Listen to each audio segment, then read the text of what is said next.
अधूरी कविता।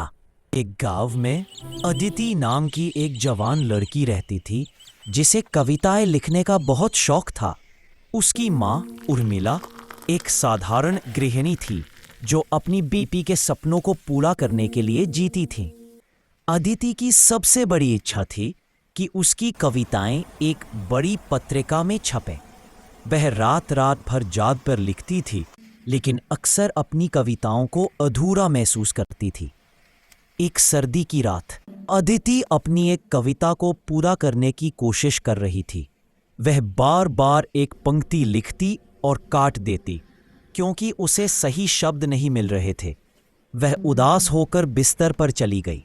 सुबह जब वह उठी तो उसने देखा कि उसकी कविता पूरी हो चुकी है। आखिरी पंक्ति में ऐसे शब्द थे जो उसके दिल को छू गए।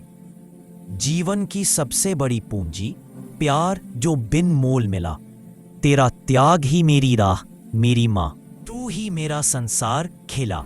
अदिति दौड़कर माँ के पास गई। माँ, क्या आपने ये पंक्ति लिखी है? ये इतनी गहरी है। उर्मिला मुस्कुराई। मैंने बस वही लिखा जो मेरे दिल में था बेटी। तुम अक्सर लिखती हो कि तुम्हें सबसे बड़ी प्रेरणा कहाँ से मिलेगी।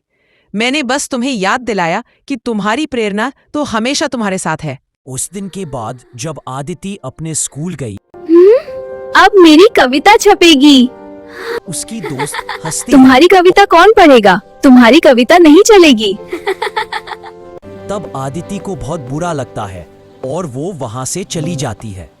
उस दिन के बाद अदिति ने अपनी माँ के त्याग को अपनी प्रेरणा बनाया और उसकी कविताएं जल्द ही छपने लगी। उसने अपनी पहली किताब माँ को समर्पित की, जिसका शीर्षक था अधूरी नहीं, माँ की पूरी कविता। Thank you for watching and subscribe for more updates.